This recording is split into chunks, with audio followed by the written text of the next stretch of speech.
Good morning. It is August 5th, and I am joined today by the Lieutenant Governor, Garland Gilchrist, Dr. Janae Caldoun, our Chief Medical Executive, and Flint Mayor Sheldon Neely. So I want to start today by talking about Michigan State Police Trooper Caleb Starr, who passed away after he was struck by a drunk driver on July 10th. Trooper Starr joined the Michigan State Police in September of 2018 as a member of the 135th Trooper Recruit School. He was 33 years old. I want to offer my sincerest condolences to his wife, Rachel, and their two little girls. And I want to remind all Michiganders to stay safe on the roads. You know, it's been nearly 5 months since the first cases of COVID-19 hit our state. 5 months, and we still don't have a comprehensive national strategy from the federal government. We don't have a federal mask mandate or a widespread testing plan. And the federal government has not yet agreed on a recovery plan to help the states and locals mitigate the unprecedented impact that this virus has had. Yesterday, we announced that President Trump has granted my request that he authorize the use of the Michigan National Guard forces for COVID-19 response through December 31st of 2020. And for that, we are grateful. I do think it's worthy of note, however, that the President decided to fully fund the National Guard activities in 2 other states, while the rest of us are funded at 75%. The states of Florida and Texas have been determined to be funded at 100%. It's unfortunate that this is the case because every one of us is confronting COVID-19. The rest of the states who've got to operate at 75% will have to make some hard choices about whether to continue National Guard missions for testing, disinfecting public spaces, distributing food, and more. This is yet one more reason that we need direct funding to the states for the next recovery in the next recovery package. Michigan and states across the country need the federal government to step up so that we can continue providing critical services and protecting families and businesses from COVID-19. It's time for the President and Congress to work together in a bipartisan way to pass the recovery package to support state governments, families, frontline workers, and small business owners. People across the country are counting on the federal government to put partisanship and games aside and start working together for the benefit of all Americans. And here's what we need: aid to state and local governments so we can continue providing critical services to families. States across the country are struggling because of unprecedented impact that this crisis has had on our budgets. We also need extension of pandemic unemployment benefits so that working families can pay for things like rent and utility bills. We need an increase in SNAP benefits because nobody should have to worry about how they're going to put food on the table during a global pandemic. We need funding for child care to help our crucial frontline workers who put their lives on the line every single day to take care of us so that their kids can be taken care of. We need an extension on the federal student loan payment and interest freeze past September so that we can give borrowers additional relief from while the economy recovers. We need an increase and extension of the FMAP so that federal government covers a greater share of Medicaid costs. And we need aid that helps and starts with funding our K-12 schools and higher education institutions without insisting that schools open even if it's not safe. After delaying action for months, Senator McConnell and the Senate Republicans released a proposal last week that fails to meet the scale of the crisis we confront.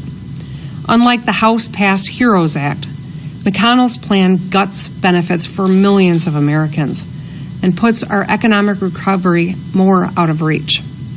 With more than 25 million people out of work and unemployment claims on the rise for the second week in a row, now is not the time to slash benefits that have been a lifeline for so many Americans.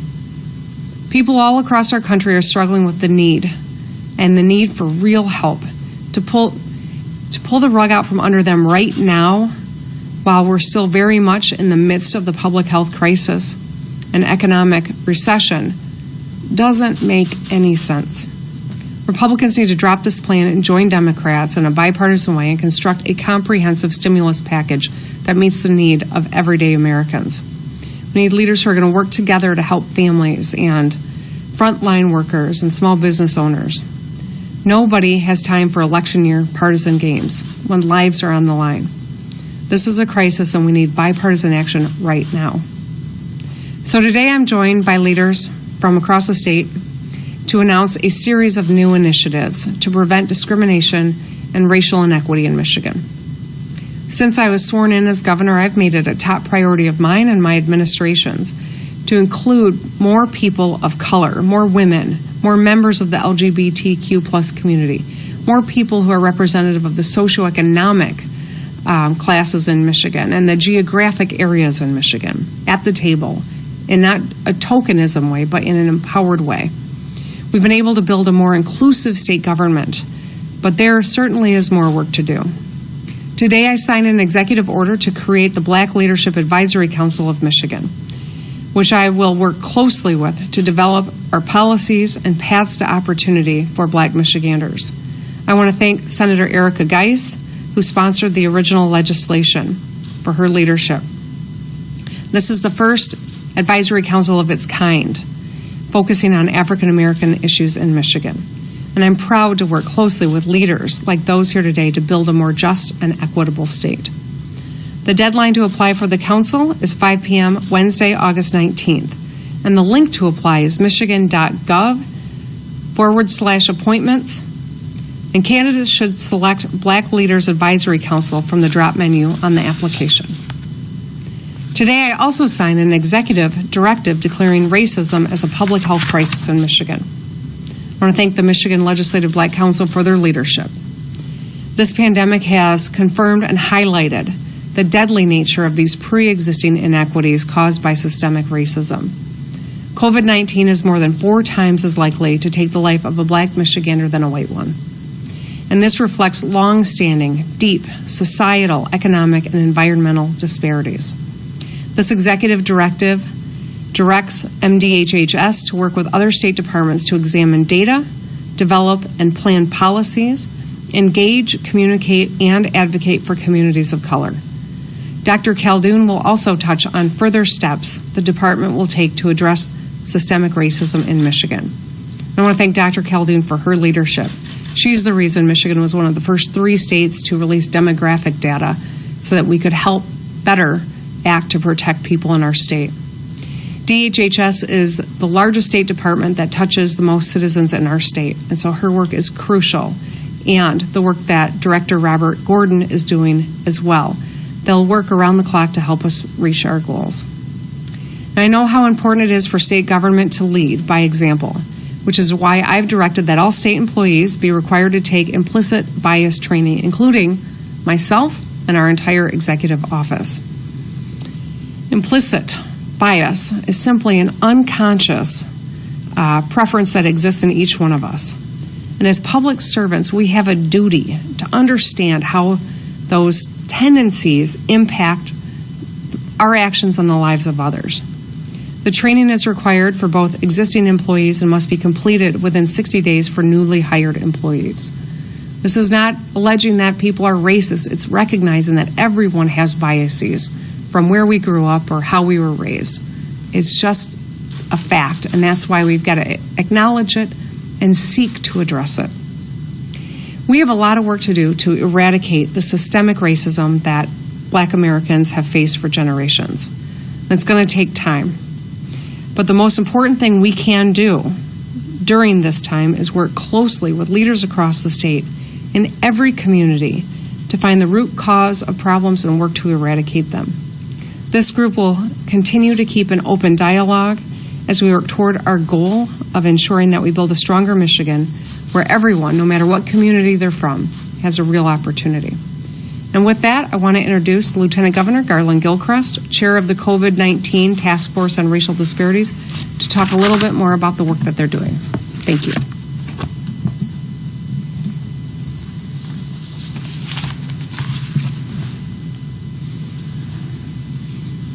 Thank you, Governor. And good morning, everyone. I would like to also acknowledge Dr. Jonae Caldoun and Flint Mayor Sheldon Neely, who you'll be hearing from in a few moments. I, too, want to express my deepest condolences to the family of Trooper Caleb Starr. The entire state of Michigan is feeling this tragic loss, and he will be missed by all of his colleagues in the Michigan State Police. We thank him and all of you for your service. These past several months have been very difficult for all of us as we have dealt with this virus that moves quickly and silently. It has been tough for the families who've lost loved ones to this devastating virus, and I count myself among those, losing 23 people in my life to COVID-19. It's been tough for the frontline workers who have faced great uncertainty as they showed up to work to keep vital, life-sustaining services operating. I saw this firsthand yesterday when I went to get tested out of an abundance of caution when one of our sitting state senators in the legislature tested positive for COVID-19. And I pray for his recovery. And I pray that everyone who may have even feared they've been in contact with someone gets tested. Thankfully, my results did come back negative. But I encourage every person, again, to get tested. And you can find the nearest testing location at michigan.gov/coronavirus test. It's been really difficult for our children who've basically had to relearn how to learn, taking classes online, who haven't seen their friends or classmates or even some family members in months. And again, I feel this personally with my twin 6-year-olds and my baby girl, Ruby. This has been really difficult for employees who've had to work differently, or for those who haven't been able to work because their workplaces have had to pause operations in the name of public health and public safety. But if you're a black person in Michigan, or if you're a person of color in our state, the pandemic has been even more difficult in all of these cases. You see, we know that coronavirus itself doesn't discriminate, but it literally feeds upon the discriminatory inequities that exist in our system. This pandemic has held a mirror up to our entire country's healthcare system, and we've seen that communities of color are suffering at higher rates, in part because of a lack of attachment to that healthcare system. In our state, we've still had about 40% of our deaths be black residents from coronavirus, but our population is merely 14%. In addition to being more likely to work in one of those jobs that is really risky in the context of the pandemic, but critical and needing to function, Black and brown employees have been more likely to be laid off or to have their hours reduced. A report from the University of Michigan actually found that nearly half of Black Detroiters and a third of Latino Detroiters say they have lost their jobs due to this pandemic. And we all know too well that businesses owned by Black and other people of color entrepreneurs have been more likely to have had to close down and less likely to receive government assistance, especially from the federal government, that the assistance that they would need to keep the paychecks flowing, to keep people on their payrolls, and to not close their operations and continue to be the anchors that they are in the communities. While these injustices in our country, frankly, have been exacerbated and intensified by coronavirus, they are as old as America itself.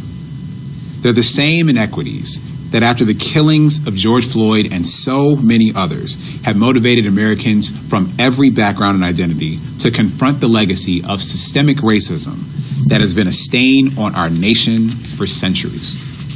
That is why we're saying what should have been said long ago. Racism is a public health crisis. However, it is not enough to simply label an injustice. We have to actively take steps to replace injustice with justice. This formal declaration from our administration creates the space for state departments and agencies to specifically examine, respond to, and coordinate all of our policies and programs to quickly and substantively put Michigan on a path to address these issues head on. The governor mentioned signing an executive order creating the Black Leadership Advisory Council. This will be a leading pillar of this effort to lay a new foundation of equity and inclusion in Michigan. The Black Leadership Advisory Council is among a set of diverse ethnic commissions within the state of Michigan's government. This council will include at least one person between the age of 18 and 35 to bring the experiences of our young Michiganders. The council will also include at least one person who is an immigrant or has experience on immigration policy. See, Black folks, we are the largest racial minority in the state, but this council, as the governor alluded to, is the first of its kind in Michigan that will elevate and engage Black leaders and our representatives. It will build upon the work that we've begun with the Michigan Coronavirus Task Force on Racial Disparities. And it will expand the scope of that work to develop policies to address disparities in health, create generational economic opportunity, lead to community investment, provide access to affordable and available housing, increase public safety in the truest sense, make investments in education, environmental justice, and broadly create more opportunities for Black Michiganders to pursue happiness and success. When we have full and complete representation, we have policies and programs that can address people's full and complete concerns. We are one of the first states, and still, unfortunately, to this day, one of just a few states who are actually tracking and reporting our cases of coronavirus and COVID-19 deaths by race and ethnicity. We're the first administration to join our neighbors in the March for Justice as we marched down Woodward in Detroit after the murder of George Floyd. I was also proud to join protesters on the west side of Detroit at Dexter and Davison. We were the first state to form a task force to specifically and explicitly apply the full force of state government to address the racial disparities that we have seen during this pandemic and how they connect to longer-term health disparities. And we were the first administration to require implicit bias training in state government and in medical professional licensure processes. So just as we've used data and science and evidence to drive action during this crisis, we will use data and science and evidence to act on equity and inclusion. The state will begin examining this data to document the differences in health outcomes among racial and ethnic groups in Michigan and how it must be collected, analyzed, and made publicly available to help leaders implement equitable policies. This will help departments better understand how racial disparities in societal, environmental, and behavioral factors intersect to affect resources like good jobs, access to healthy and affordable food and housing, equitable transportation options, quality public education, and opportunities for diverse entrepreneurs. The Equity Impact Assessment Tool, which I'm frankly very excited about, that Dr. Khaldun will speak to, is another thing that we're introducing. The Michigan Department of Health and Human Services has launched this tool to further address implicit bias and how we can make sure that equity is centered in the choices that we make as state government. This will use data, community engagement, and analysis as a way to make sure the policies and the practices within the department are providing the best services in mitigating inequities and disparities. If we are going to design a new system that works for everyone, we need to ensure that everyone has a seat at the table. That is why we're putting out this call to action today for people to step up and lend their voices and experiences to building a better Michigan. You can start by applying for the Black Leadership Advisory Council. I want to second that and go to michigan.gov/appointments to do so.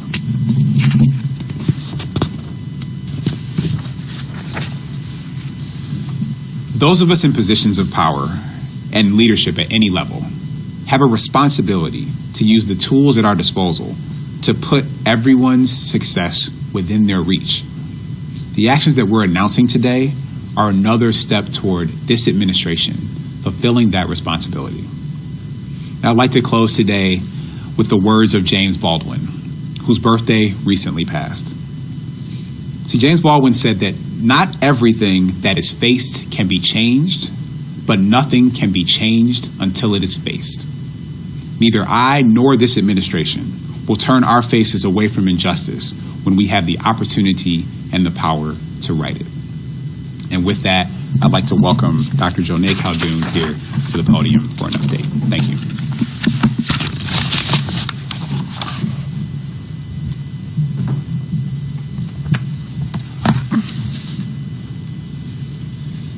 Good morning, and thank you, Lieutenant Governor and Governor. So I'm proud to stand with Governor Whitmer, Lieutenant Governor Gilchrist, and Mayor Neely today to declare racism a public health crisis. As has been discussed many times, communities of color are disproportionately impacted by many health conditions, whether it's cancer mortality, heart disease, diabetes, maternal mortality, infant mortality, and now COVID-19. The statistics are staggering, and we must do better. And let's be clear, these disparities have nothing to do with genetics and race. They are due to unequal treatment and racism that have plagued our society for centuries. But I'm encouraged because there is something that we can do about it. Declaring racism as a public health crisis means that we will and must tackle this with urgency and intention. I'm excited about the steps that the Michigan Department of Health and Human Services is taking under the leadership and commitment of Director Robert Gordon, but also the expertise and dedication of the department's Diversity, Equity, and Inclusion Council that has been championing this work for years. One of the things we're doing is expanding the application of a decision-making process throughout the department that will work to decrease systematic disparities and inequities in marginalized populations. This tool is called an Equity Impact Assessment, and it provides a concrete, organized, and objective way of assessing processes, budget allocations, policies, and programs with an equity lens. We know that inequities created and perpetuated by programs are sometimes unintentional, and they're embedded into historical government systems and processes. And the Equity Impact Assessment will guide MDHHS leaders to think through implications of their decisions on minority populations and will absolutely help reduce disparities and inequities. We're going to start with the Department of Health and Human Services, but then also work with other departments and agencies on implementation of this tool. So I'm excited because this is something that is concrete and it will drive change. And I'm proud of our department for leading these efforts. So let's talk about COVID-19 and where we stand in the state. Yesterday, we announced 84,050 cases and 6,220 total deaths in Michigan. Overall, we are seeing a plateau in cases after a slight uptick in June and July. And as we have seen throughout this pandemic, the disease spread looks different by region. I'm going to go through that now. So the Detroit, Grand Rapids, and Kalamazoo regions have just over 40 cases per million people per day and have seen a steady decrease over the past 2 to 3 weeks. The Jackson and Upper Peninsula regions both have about 35 cases per million people per day and have also seen decreases over the past 1 to 2 weeks. The Saginaw region has just under 30 cases per million people per day and has seen a decrease over the past week.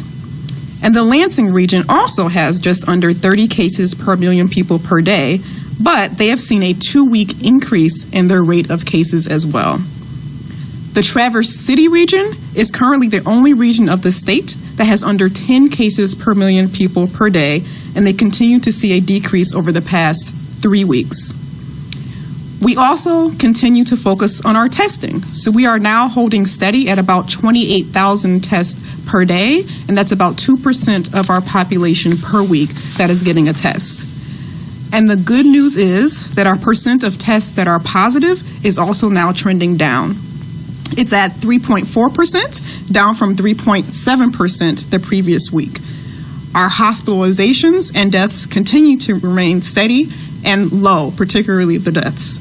These are all good signs, and we will continue to monitor these metrics.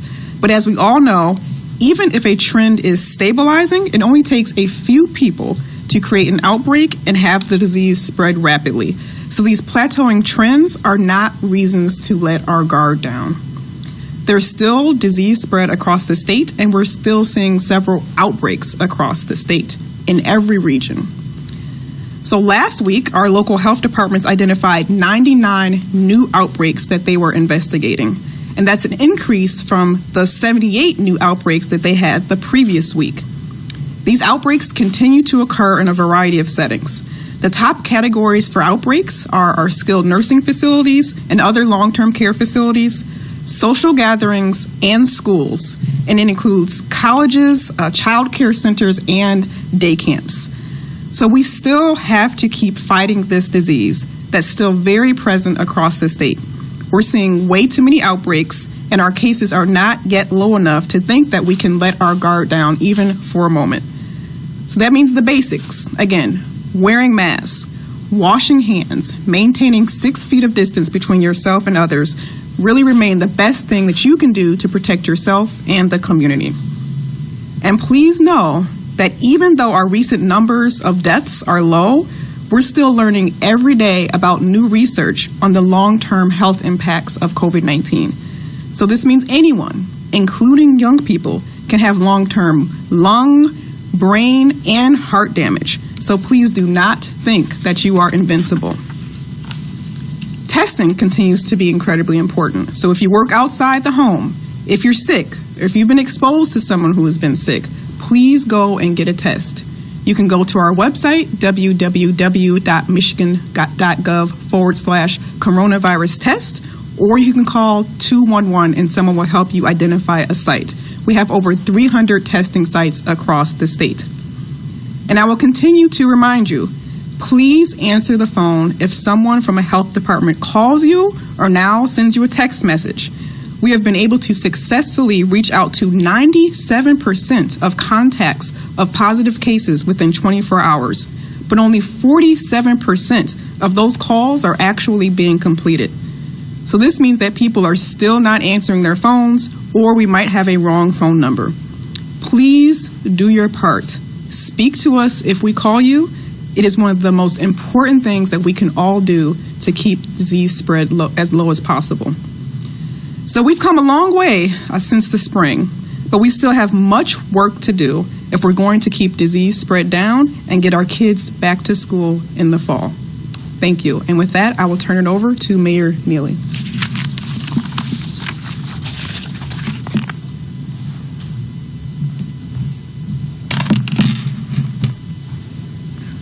Good morning, and thank you, Dr. Calhoun, and also Lieutenant Governor Garland Gilchrist, and also Governor Gretchen Whitmer. You know, I also want to lend my support and prayers to the Starr family, lost trooper. It's definitely difficult times in our community when we lose a true community patriot and also an officer. So we, from the community of Flint, will also extend our prayers to the family. And being a strong man of faith, I've always been taught that praise is an act of your actions. Praise is an act of your actions. And today's actions by Governor Whitmer deserves praise. Being the former legislative Black Caucus chairman and also mayor of a black community, I do understand the disparities and what we have to overcome as a community and also as a state. And I am so proud of this governor and the lieutenant governor and this administration and the state of Michigan for making these bold moves and really showing what leadership is all about. The world can take a snapshot of what's being done here today to really talk about the level of equality. Equality is only a word unless it's met with unity and goodwill. And this administration is showing both unity and goodwill. The disparities that Dr. Calhoun talked about, infant mortality, maternal mortality, environmental injustices, disparate treatment by law enforcement. We're going to get beyond that, and it starts today in the state of Michigan. And I am so proud to be asked to be here to speak to this. I'm so proud of our governor. I'm so proud of our lieutenant governor to take these steps to move our communities forward. This is a wonderful day in Michigan. But I encourage all of you to be a part of the change, to be a part of equality, to be a part of unity, and to meet it with goodwill. So thank you, Governor Whitmer. Thank you, Lieutenant Governor Garland Gilchrist. And thank you, Dr. Calhoun, for all the benefits that Michiganders are going to benefit moving forward. Thank you, and God bless. Thank you, Mayor Neely. important and strong job in the city of Flint. So thank you for being here. Appreciate your leadership. All right, with that, this is a new one. We are taking questions from the press. They are via Zoom call because we wanted to make sure we keep everyone safe as we adhere to the new rules about indoor gatherings across the state. So we only have 10 people in this room, and so the press has had to Zoom in. So with that, I'd be happy to open it up for a few questions. Governor, the first question will come from Eric Lloyd. Hello, Governor. Now, despite the Traverse City region being so far ahead of others in numbers of cases, some restrictions were tightened last week. You said you wanted to nip this in the bud before school begins. So does that mean we can expect it not to see any changes or loosening of restrictions until school begins, especially coming up to Labor Day weekend, no matter positive changes in the numbers? Yeah, so I appreciate the question, Eric. I think that it's really important that we stay focused on the fact that this virus still doesn't show up in numbers until a couple of weeks later. It's the dangerous, insidious thing about COVID-19 is that you can be carrying it and not even know it. I mean, they say, 30% of the population, that's probably true. Where is that an accurate number? I mean, we're learning a lot about this virus. So conventional wisdom is now, though, that maybe a third of the people who have it don't even know they have it. And that's why you don't see the numbers in terms of the positivity cases until a few weeks later, and then a few weeks later seeing the hospitalizations. So we know that our actions today are going to dictate whether or not we are in a strong position to safely resume some in-person instruction this fall. If you look around the world at what's happened in countries that have resumed in-person instruction, the countries that have done so successfully are the ones where they've seen their numbers continuously declining. Well, as Dr. J just explained, we are at a plateau, essentially. Countries that have been successful have less than 10 per million per day. We are well above that all across the state of Michigan right now, and that's why it's really important that we tighten up where we can. We're trying to avoid moving back a phase. That's, something that I'm hopeful we can prevent from happening. But it's all going to be dictated by what people do. And we will see it in the numbers in the next week, the next 2 weeks, the next 3 weeks. If people are serious about masking up and washing their hands and not congregating, it's going to be really important. Eric, I'll be up in your part of the state to memorialize former Governor Bill Milliken, who was our state's longest serving governor. And we are very strictly observing the executive order when it comes to gatherings. And it's because every one of us has to do our part.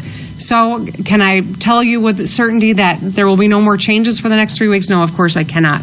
Because what will drive all of decision making will continue to be the epidemiology and the public health needs all across Michigan, and of course our goal of keeping the economy engaged and getting our kids back in school.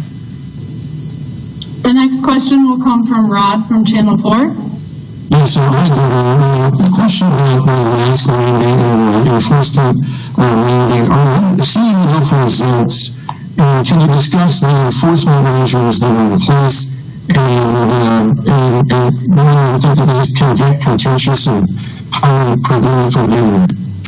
So I appreciate the nature of the question. I know that every time we issue an executive order, people want to immediately go to enforcement and the punitive nature. But I think what's really important is that these executive orders are about trying to increase compliance with what the scientists and public health experts are telling us are the best practices. It's about increasing compliance. It's not focused on punishing those who don't. It's about increasing the knowledge, the understanding, and really trying to change the culture.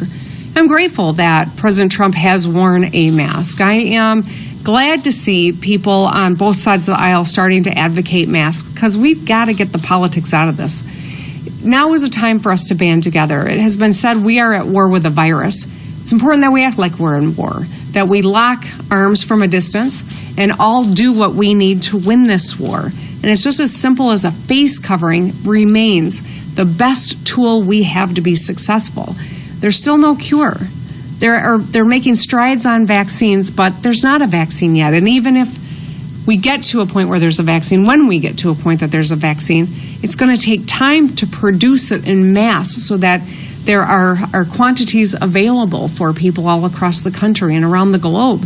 And so that's why we're focusing on changing the culture so that people understand masking has got to be a part of our way of life for a while. We do have some flagrant violations, and that is why I've got an executive directive to all the departments of the state to make this a priority. I know that the vast majority of businesses are trying to do the right thing. We've seen increased compliance in our retail spaces and in our grocery stores, and that's what we're really going for. It's not about punishing people, it's about protecting people. The next question will come from Christina Ford. Governor, how comfortable are you with the return to learn plans you've been seeing? Many are going with hybrid plans, and I've seen at least one district who's going to be going in person full time. So right now we are in phase 4 in the majority of the state. We're in phase 5 in 2 regions of our state, and that would permit some in-person instruction. Because we have so many districts across the state of Michigan, it was important for us to give kind of the guardrails about what is going to be expected in particular phases of the My Safe Start plan.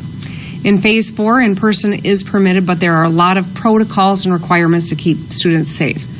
This is a decision that has to be made at the local level, though, because in Lansing, I can't tell you precisely what the individual assets and challenges are of all these hundreds of districts that we have. That's why the school board is there, and that's why the superintendents are there. And it's also why it's so important that parents are educated and engaged on the making of these plans, as well as our teachers and bus drivers and all of the educational workforce. This is about all of us, and we got to get it right. Now, my daughter goes to East Lansing. She's been informed that she will be learning from home, at least for the beginning of the term, perhaps longer, we will see. We know that the Lansing region is in phase 4. We, as Dr. Caldoun just described, we are seeing our numbers have an uptick in the last couple of weeks, and so the Lansing School District has decided not to resume in person to be at distance. These are decisions that have to be made at that level. Now, we have given the guardrails, and if we move back a phase, they will have to deploy their distance learning plans. But this is, I think, a source of consternation for all of us. Parents like me, leaders like me, as well as the mom and dad who are just simply trying to make sure their kid gets the education they need and that they can work so they can put food on the table. We're going to have to be nimble, and it's frustrating, and it's hard to hear that, but that's the nature of this virus, and that's why it's critical that we're masking up. That's why I think you see other states doing what we have done by getting aggressive and taking positions so that we can strengthen the likelihood that we can resume and safely do so. The next question will come from Riley at Bridge. Hi, Governor. How do you feel about how things went with the primary election yesterday? And do you think there need to be any policy changes ahead of the November election to handle a potential influx of absentee ballots? Yeah, thanks, Riley. So I chatted with our Secretary of State, Jocelyn Benson, yesterday. I know that they've been doing an incredible amount of work, and certainly our local clerks have been working their tails off to try to make this a successful election. We're in the midst of a global pandemic, and so availing ourselves of the ability to vote from home is the safest way to make sure that you can participate in this important responsibility that we all should assume we're going to undertake as Americans. And so I encourage anyone who's watching to go online right now and reserve your ballot, request your ballot for fall so that you can vote from home. And as soon as you get it, vote and send it in, because we want to make sure that every vote gets counted and more people vote.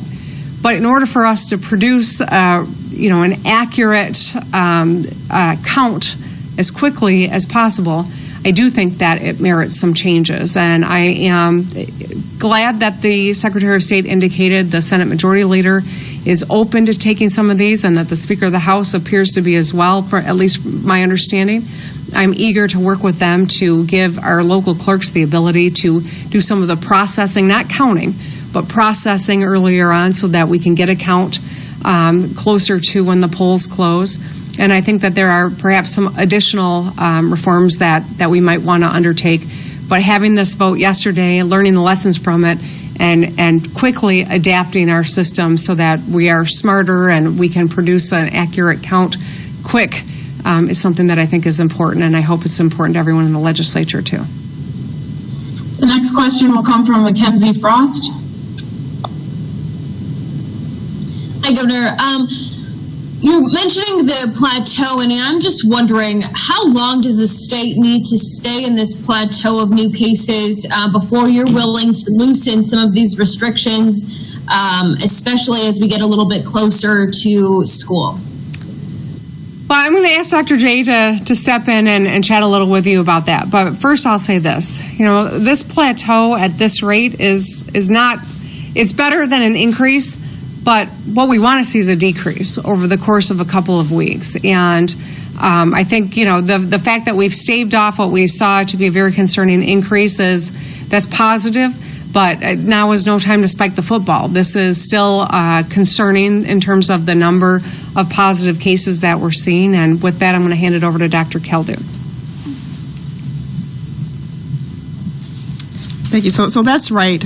What you want to see is not just a plateau, but also a decrease in cases. And if there is going to be a plateau, it's a plateau that's very low. So ideally, we would want it to be under 10 cases per million people per day, and a trend that continues in that way. Again, we're also looking at other data. We're looking at percent positivity. We want it to be at least below 3%, and ideally much lower than 3%. But we want that trend to also maintain for some time. Again, we're also watching our hospitalizations, we're watching our deaths, we're making sure our testing capacity is what it needs to be. So there are many things that we're looking at to determine how we move forward with the phases across the state. Governor, the last question will come from Chad Livengood. Governor, given that Michigan State is encouraging students not to come to campus, or basically not to come to East Lansing, do you want to see the universities, public universities, come together and basically formulate a policy on their own to try to keep as many kids out of college towns this fall? So, Chad, I'm going to answer that wearing two hats. One is the mother of a rising freshman at one of our universities, and as the governor of the state of Michigan, we know that where we are seeing increases, very concerning increases, are amongst the age group that you are describing. We also know that college campuses are places where people love to congregate, whether it's in the Greek system, or it is in a dorm, or it is in a bar, depending on the age of the students, of course. And this makes it uniquely susceptible to COVID outbreak. So we're very concerned about it. And I was pleased to see that Dr. Stanley made that policy decision at Michigan State University. He is by profession an epidemiologist, so I know that, the fact that our three, largest universities, Wayne State, U of M, and MSU, are led by people who are men of science, I think gives me some comfort here. But I do think that it's important that this is an evolving conversation, as our knowledge of this virus is always evolving as well. And so that is something that I think would be beneficial to their students, their faculty, all of the workforce on our campuses. And so that is, I think, something that would be very helpful, and I'm encouraging them to do that. Thank you, Governor. All right. Thank you, everybody. Mask up, Michigan. Stay safe. Take care.